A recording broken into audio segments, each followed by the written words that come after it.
On the morning of his wedding, Daniel woke up before the sun rose and felt a strange weight on his chest, as if something bad was waiting for him. Though he could not explain why the room was quiet, yet his mind was loud and full of old memories. He tried to forget for years memories of love mistakes and the woman he once loved deeply, his mother. Margaret moved through the house with calm steps, wearing a smile that felt too cold, too controlled. She had planned every detail of the wedding, and everyone praised her for being a perfect mother. But Daniel knew her smile, well, it was the same smile she wore when she had already decided something without caring who would get hurt.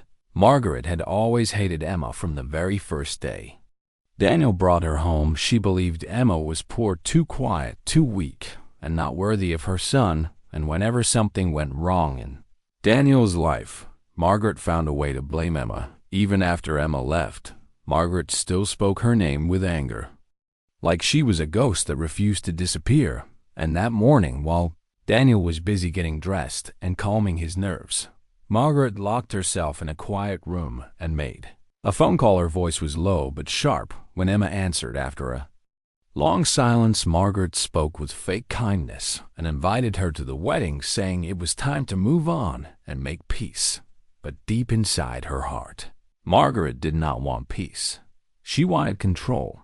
She wanted Emma to see Daniel standing at the altar smiling beside another woman. She wanted Emma to feel pain, regret, and shame.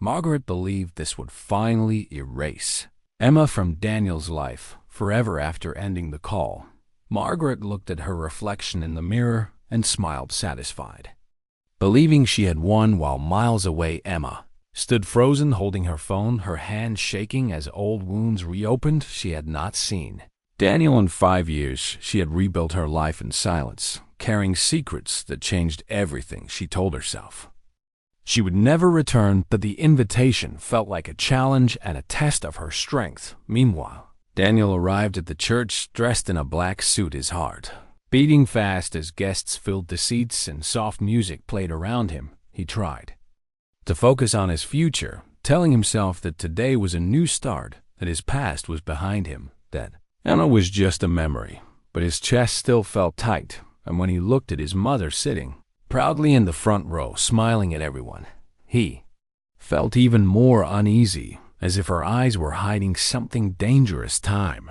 moved slowly as the ceremony began, and just when the priest was about to speak, the heavy church doors at the back opened with a loud sound that echoed through the hall. Every head turned at once. The music stopped and whispers spread like fire. A woman stood at the entrance, her long hair tied back, her face calm but pale, her eyes strong, yet tired. It was Emma. Gasps filled the room. Some guests recognized her, others only felt the tension. She walked forward slowly, but she was not alone. On both sides of her, small hands held tightly in hers, were 2 young children, a boy and a girl, dressed simply, their eyes wide with confusion as they looked at the strange place full of staring faces. Daniel felt the blood drain from his face. His breath stopped, his knees weakened, and for a moment, the world around him disappeared. The twins walked in step with Emma, innocent and unaware of the storm their presence created. Their small fingers wrapped around hers like she was their anchor. Margaret's smile froze and slowly cracked. Her eyes widened in shock, because this was not part of her plan, not at all. She invited Emma to hurt her, but now fear crawled into her heart as she realized something was terribly wrong. Emma stopped a few steps away from the altar. The twins stood quietly beside her, and the entire church fell into complete silence, so heavy it felt painful. Daniel's eyes were locked on the children. Something about them felt familiar, the shape of their eyes, the way the boy frowned slightly, the way the girl tilted her head. His heart pounded louder and louder as his mind searched for answers. His bride noticed his reaction and felt confusion rise inside her. Emma lifted her head and looked directly at Daniel. Their eyes met after years of silence and unfinished pain, and in that moment, all the walls Daniel built around his heart shattered. He wanted to speak, to ask questions, to scream, but no sound came out. The twins looked up at Daniel with curiosity, not fear, and the boy whispered softly, asking his mother if that man was important. Emma tightened her grip on their hands and swallowed hard, knowing there was no turning back now. She had walked into the lion's den carrying the truth that would change every life in that room forever, while Margaret sat frozen, unable to move, realizing her cruelty had opened a door she could never close again. And as Daniel stood at the altar staring at the twins, his heart finally understood that the past he thought was buried was standing right in front of him, alive, breathing and waiting. And that this wedding was no longer about love or vows, but about a secret that was about to explode and tear everything apart. The silence inside the church felt heavier with every second that passed, and no one dared to move, as if even breathing would break something fragile. Daniel stood frozen at the altar, staring at Emma and the two small children beside her, his mind spinning with fear, confusion, and disbelief. His heart beat so hard it hurt his chest, and the faces of the twins pulled at something deep inside him, something familiar, yet terrifying. His bride turned toward him, her eyes searching his face for answers. She did not understand why his hands were shaking or why his lips had turned pale. Emma stood straight even though her legs felt weak. She had prepared herself for this moment for years, yet the reality of standing in front of Daniel again brought back waves of pain. She tried to keep her face calm because she did not want the children to feel afraid. The twins looked around the large church, curious about the decorations, the flowers, and the many strangers watching them. The boy held Emma's hand tightly while the girl leaned closer to her side, sensing the tension, even if she did not understand it. Margaret slowly stood up from her seat, her mind racing as she tried to control the situation she had created. She forced a tight smile and clapped her hands softly, pretending nothing was wrong. She spoke loudly, telling everyone there was no need to stop the ceremony, that Emma was only a guest. But her voice shook and her words felt empty. The guests whispered louder now, eyes moving between Daniel, Emma, and the children. Some looked confused, others shocked, some already guessing the truth. Daniel finally stepped forward. His legs felt weak, but his body moved on its own. He stared at the twins again, noticing their dark eyes and the small birthmark on the girl's cheek that looked exactly like the one he had as a child. His throat tightened, and his voice came out low and broken as he asked Emma why she was here. Emma looked at him for a long moment, memories flashing in her mind, memories of love, promises, and the day he walked away without knowing the truth. She took a deep breath and spoke calmly, saying she did not come to destroy anything. She only came because she was invited and because she could no longer hide the truth. The priest stepped back, unsure what to do, while the bride stood silently, tears filling her eyes as she realized something was terribly wrong. The twins looked up at Daniel again, and the boy tilted his head, asking softly if Daniel was the man their mother used to talk about. The question hit Daniel like a knife. His knees nearly gave way, and he reached out to steady himself on the altar. Margaret's face turned white. She moved forward, quickly trying to stop Emma from speaking. But Emma raised her hand, gently asking her to stop. Her voice remained steady but filled with quiet strength as she explained that 5 years ago, when Daniel left her, she was already pregnant. She tried to reach him many times, calling, writing, and even visiting his house, but she was always turned away. She said someone made sure Daniel never knew. Margaret's breath caught in her throat, and her eyes filled with panic. Daniel turned slowly toward his mother, his eyes burning with pain and disbelief, asking her if it was true. Margaret shook her head, denying everything, but her words sounded weak and unconvincing. The guests watched closely, some already judging her. Silently, Emma continued, explaining how she raised the twins alone, working long hours, skipping meals, and staying strong for them, even when life was cruel. She said she never planned to come back or reveal the truth, but the invitation reopened wounds she had tried so hard to close. She looked down at the twins, then back at Daniel, and said they deserved to know where they came from. The bride finally stepped forward, her voice trembling as she asked Daniel if it was true that he had children. Daniel could not answer because the truth was crashing down on him too. Fast as silence was answer enough, tears rolled down the bride's face as she realized her marriage was built on lies, not her own, but lies forced by another. She stepped back slowly, her heart breaking, but her dignity intact. The twins sensed the shift in emotion and clung closer to Emma. The girl whispered that she wanted to go home, and Emma gently stroked her hair, promising they would be okay. Margaret suddenly shouted, accusing Emma of ruining everything, calling her selfish and cruel. But her words only made her look smaller and weaker. Daniel finally found his voice and told his mother to stop, his tone firm and filled with anger. The room grew quiet again as everyone watched the powerful woman lose control for the first time. Daniel walked closer to Emma, kneeling slightly to look at the twins at their level, his eyes filled with tears as he asked their names. Emma told him softly, and the sound of their names echoed in his heart. The boy looked at him with innocent curiosity while the girl stared quietly.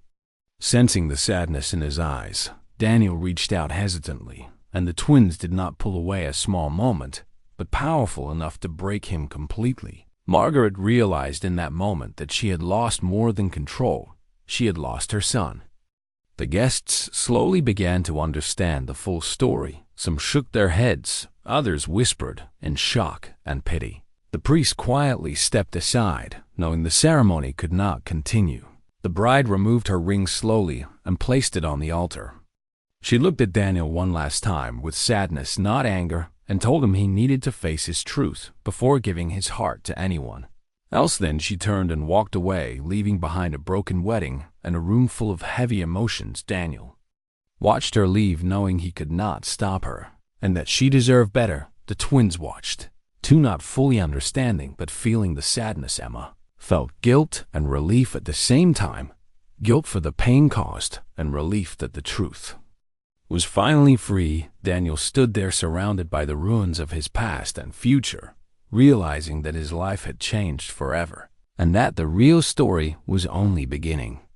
After the guests slowly began to leave the church, the air inside felt empty and heavy, like a place where joy once lived but had been pushed out. Daniel stood alone near the altar, staring at nothing while his thoughts screamed inside his head. Every sound felt far away, as if he was underwater.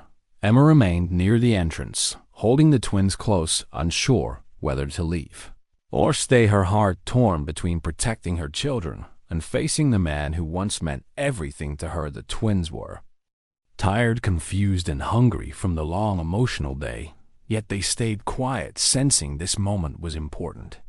Daniel finally turned toward Emma, his face filled with regret, pain, and shame. He walked slowly toward her, each step feeling heavier than the last. When he stopped a few feet away, he struggled to find words because no apology felt big enough. Emma watched him closely, her guard still up, because she had learned the hard way that words were easy, promises were easy, but staying was hard. Daniel whispered that he did not know, he never knew about the children. His voice broke as he spoke, and tears fell freely down his face. He told her he would never have left if he had known. Emma listened silently, remembering the nights she cried alone, holding her stomach, wondering how she would survive, remembering the days she waited for a call that never came. She wanted to scream at him, but instead she spoke calmly, saying pain does not disappear just because the truth comes late. She said she had to become strong because no one else was there for her. The twins tugged gently at her hands, and Daniel knelt down again, trying to smile through tears. He asked if he could talk to them for a moment. Emma hesitated, then nodded slowly, giving him a chance. The twins looked at him carefully. The boy asked why everyone was sad, and Daniel struggled to answer, saying sometimes adults make mistakes that hurt many people. The girl looked at him quietly, then asked if he was their father. The question hit him deep, and he nodded slowly, unable to speak. Emma watched closely, ready to step in if needed. But the twins did not cry or pull away. They only looked thoughtful, as if trying to understand something too big for their young minds. Daniel reached out gently, and the girl placed her small hand in his. Without fear, that simple touch broke something inside him. and he promised himself silently that he would never leave again outside the church. Margaret stood alone, watching everything. From a distance, her pride shattered, her anger replaced by fear.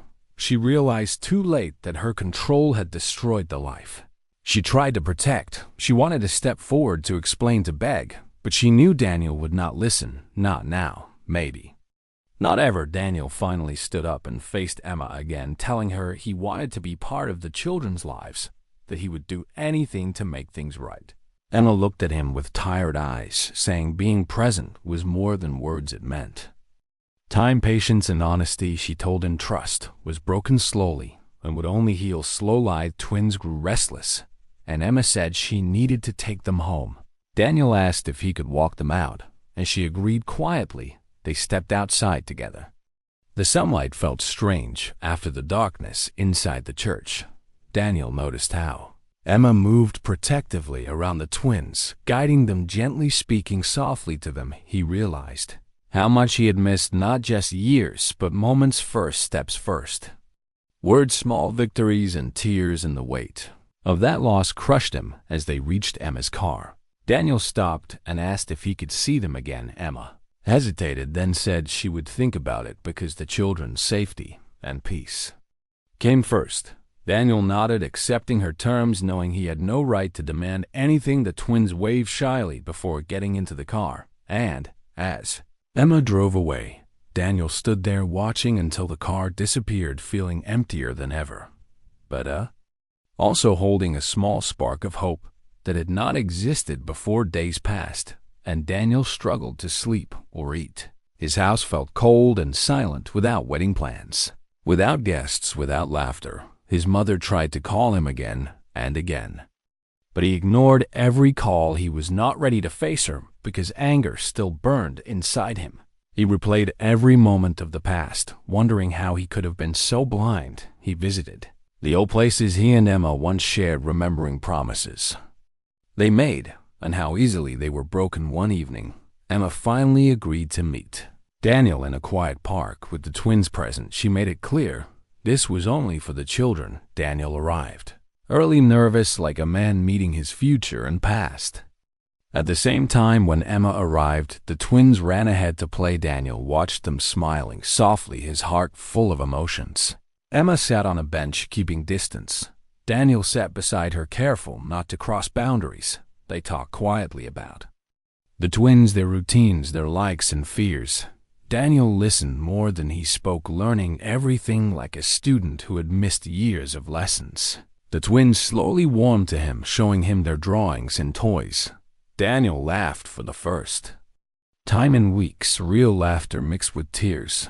Emma watched this with mixed feelings, happiness for the children and fear for herself, because opening the door again meant risking pain again. Daniel asked about Margaret. Emma said she wanted no contact, and Daniel agreed, saying he would protect the children from her influence. That promise meant more than any apology. Time passed, and these meetings became regular. Daniel proved his words with actions, showing up on time, bringing snacks, listening, and learning. Emma slowly saw change, real change, not rushed, not forced, but steady. Still, she kept her heart guarded, because love once broken leaves scars. The twins began calling Daniel by his name, not father yet, but something was growing between them, something real and fragile.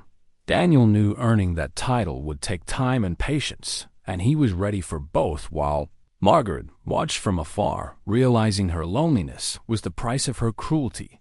And as the sun set one evening, while Daniel helped the twins build a small kite, Emma watched quietly, realizing that sometimes life gives second chances, not to repeat the past, but to correct it. And though her heart was still unsure, she knew the story was far from over, and the hardest choices were still ahead. As weeks passed, the strange new routine slowly settled into Daniel's life, and while the pain of the ruined wedding still lived inside him, his focus shifted more and more toward the twins, who were now the center of his thoughts. Every morning, he woke up thinking about what they might be doing, and every night he wondered if they missed him at all. Emma kept her distance emotionally, but she allowed Daniel to be present, because she watched carefully and saw that he was trying not just once or twice, but every single time he showed up on time. He listened, he learned, and he never pushed the children or her to accept him faster than they were ready for. The twins began to feel comfortable around Daniel, laughing freely, asking questions, and sharing small stories from their day. And Daniel soaked in every word, as if trying to catch up on 5 years of lost time. He learned that the boy loved drawing cars, and the girl loved bedtime stories, and both were afraid of thunder and disliked broccoli. These simple facts felt precious to him, like treasures he should have protected long ago.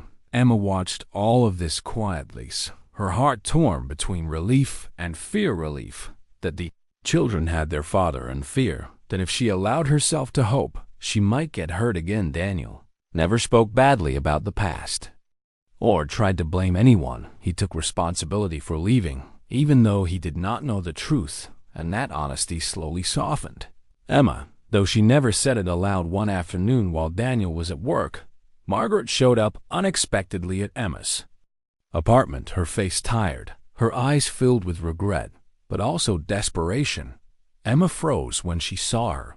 The twins stood behind Emma, sensing danger. Margaret begged to speak, saying she wanted to explain and apologize, but Emma firmly refused, telling her she had already done enough damage. Margaret tried to step inside, but Emma blocked the door, her voice calm but strong, saying the children would not be part of her games or control. Margaret broke down crying, saying she lost her son and did not want to lose her grandchildren too. Emma replied that love does not come with control, and that trust once destroyed cannot be demanded. Margaret left feeling smaller than she ever had before. Later that evening, Emma told Daniel what happened.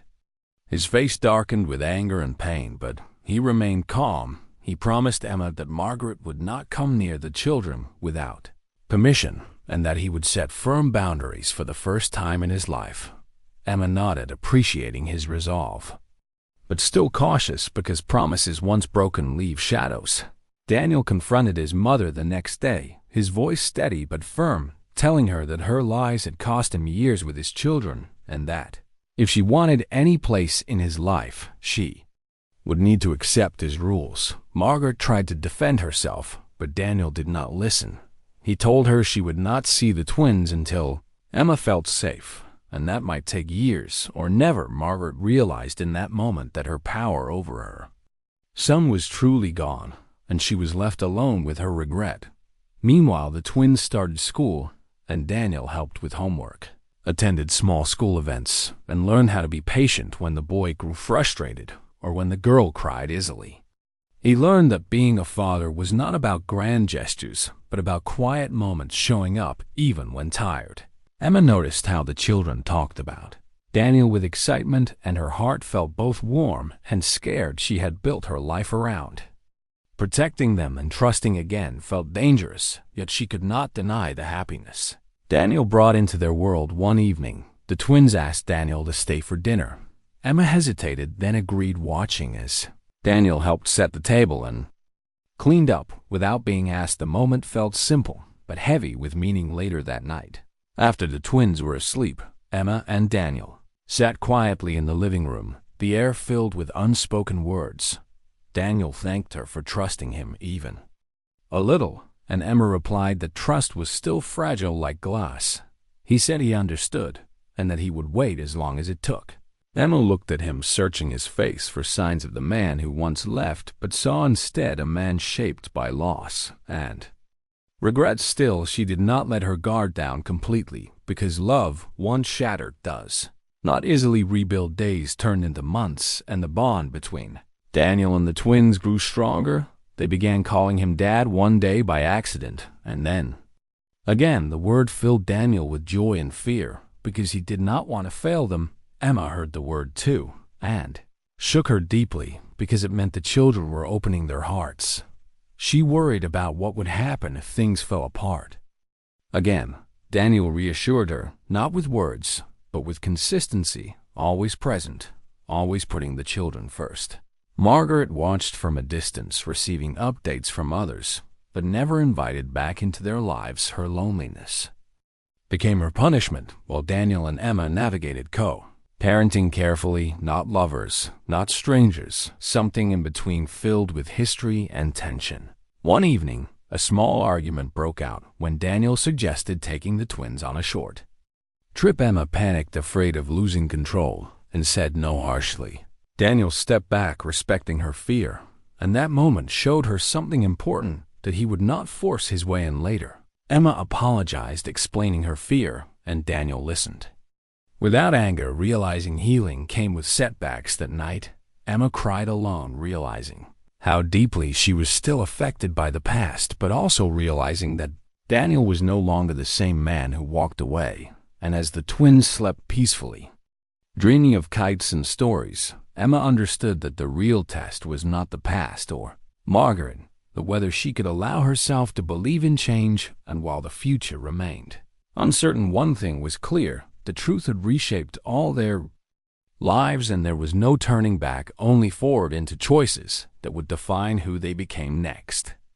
Life slowly moved forward, but the peace Daniel, Emma, and the twins were building was tested when reality pushed back harder than expected, because healing never moves in a straight line. And just when Emma started to feel a little safe again, old fears returned in new forms. The twins were now deeply attached to Daniel. They waited for his visits, watched the door when he was late, and spoke about him at school, calling him their father without hesitation. And while this filled Daniel with pride, it filled Emma with quiet fear, because she remembered how suddenly love could disappear. Daniel noticed the change in Emma. She smiled, less guarded, more closely, and flinched at small misunderstandings.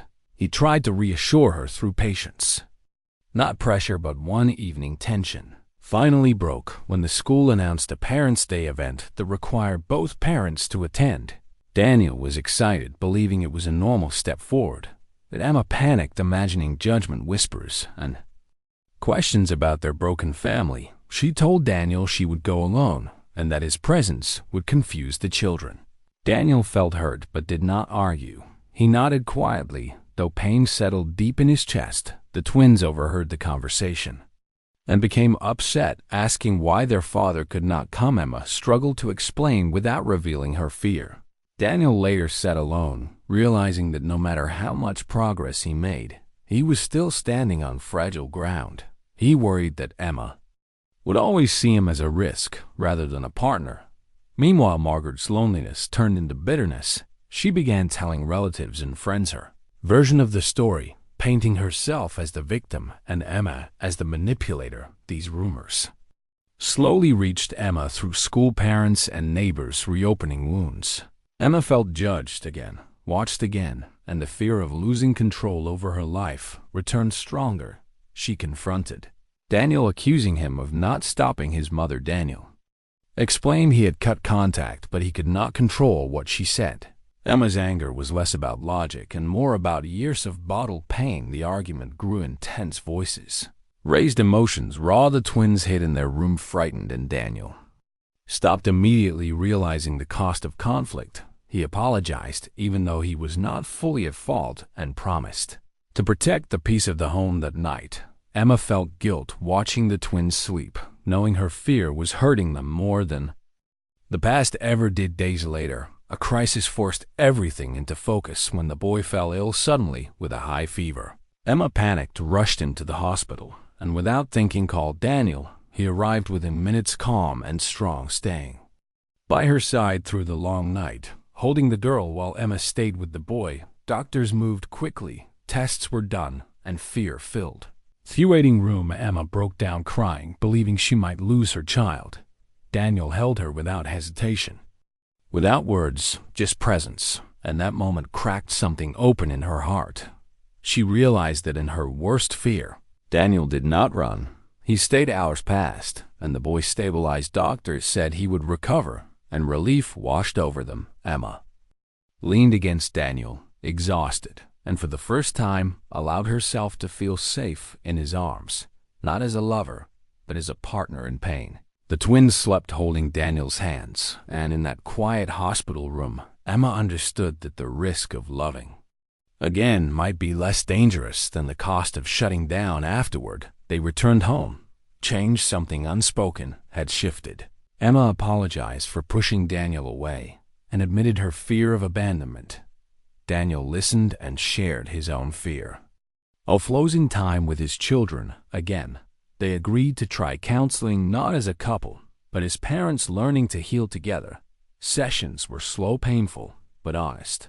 They talked about control, betrayal, silence, and trust. Emma learned to separate Daniel from Margaret, and Daniel learned to listen without fixing everything immediately. Weeks later, the school event came again. Emma hesitated, but this time agreed to go together. The twins beamed with pride, holding both their hands. Whispers followed.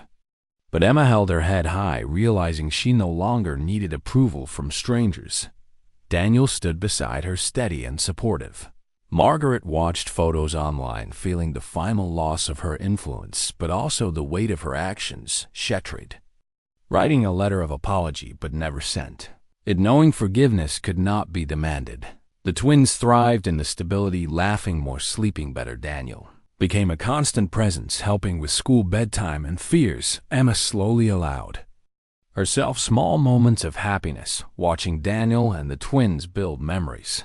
She still kept emotional distance, but the walls were lower. One evening, after a long day, the twins fell asleep on the couch, and Emma and Daniel sat quietly watching them. Emma spoke softly, and admitting she still loved Daniel, but feared losing herself again. Daniel replied that love should not erase who she was, and that he wanted to build something new, not repeat the past.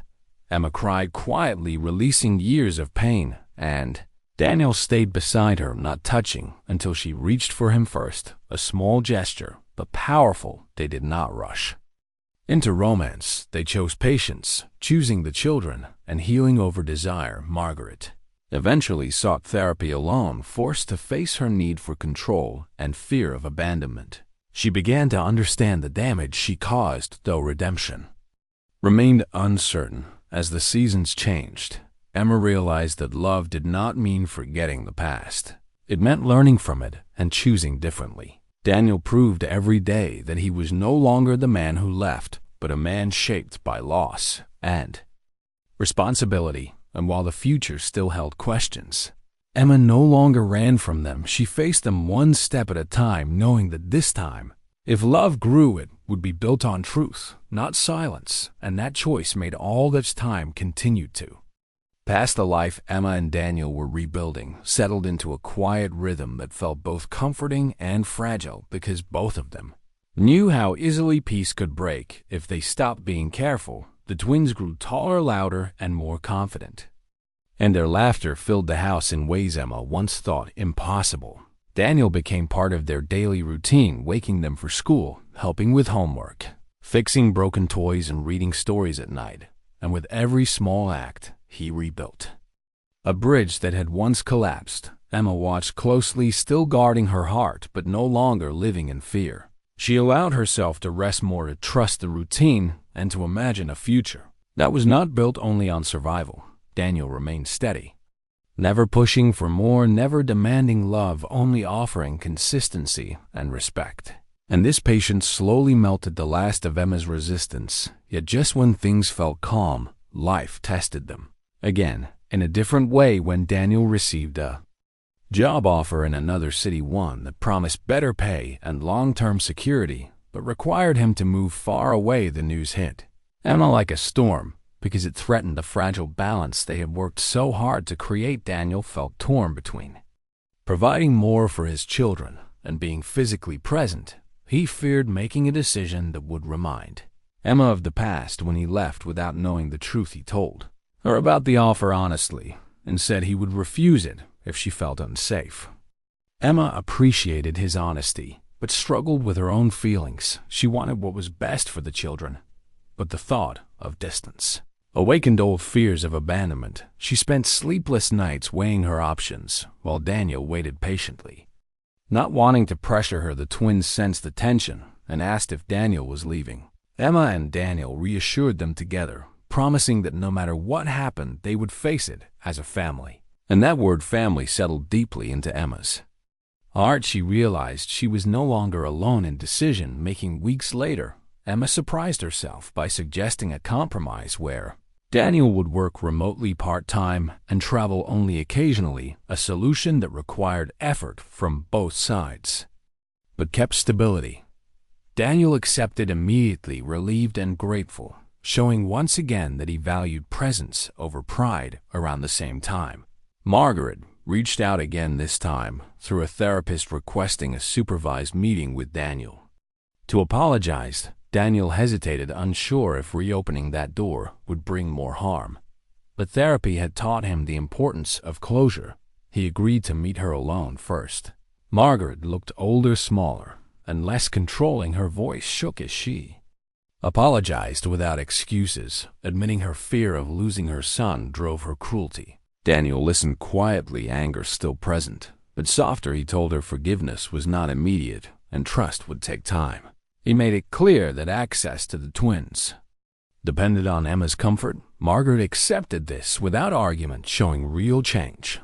Emma was informed and appreciated that Daniel did not make decisions without her. Weeks later, Emma agreed to allow a brief supervised meeting between Margaret and the twins in a public place. She remained alert but calm, watching closely. Margaret behaved gently, respecting boundaries, not pushing or manipulating. The twins sensed her kindness, but remained close to Emma. Daniel watched carefully, ready to step in if needed. The meeting ended peacefully, and though it did not erase the past, it allowed a small step toward healing without sacrificing safety. Emma felt empowered, knowing she was no longer controlled by fear or by others' decisions. The twins asked simple questions afterward, and Emma answered honestly without bitterness, teaching them that people can make mistakes but must face consequences. The seasons changed again, and with them, Emma's heart changed quietly. She began to allow moments of closeness with Daniel, holding hands during walks, sharing quiet laughter late at night, and trusting him with her vulnerabilities. Daniel remained consistent, never taking her openness for granted. One evening, while watching the twins sleep, Daniel confessed his fear that he might never fully make up for the years he lost. Emma told him the present now mattered more than the past, and that love was built in the present moment, not measured by past failures. This reassurance strengthened their bond, and though they still moved slowly, they no longer avoided the truth that their connection was deeper than co-parenting. Therapy sessions ended not because they were healed, but because they had learned the tools to continue on their own. Margaret continued therapy separately, learning to accept her limited role without resentment, and slowly rebuilt a respectful relationship with Daniel. Though Emma remained cautious and protective, the twins flourished in the stability and love surrounding them. Their grades improved, their smiles brighter, and their nightmares faded. Emma watched them and realized that choosing to trust had given them more than fear ever could. Daniel proposed the idea of living together carefully without pressure. Emma asked for time, and Daniel gave it, trusting her pace. Months later, Emma said yes, not with fireworks, but with calm certainty, knowing that this decision was hers, freely chosen, not forced by fear or circumstance. They planned the move together, slowly involving the twins, making sure everyone felt safe. Margaret was informed respectfully and accepted the boundary without complaint. The family moved into a new home filled with light and space, symbolizing a fresh start. And while life was not perfect, arguments still happened, fears still surfaced, and healing continued. They faced each challenge together with honesty and patience. Emma realized that love did not mean losing control. It meant sharing it, and Daniel understood that being a partner meant listening and staying even when things were hard. As they sat together one evening watching the twins play, Emma finally allowed herself to fully believe that the past no longer defined them, and that the future, though uncertain, was no longer frightening, because it was built on truth, effort, and the courage to choose differently every day.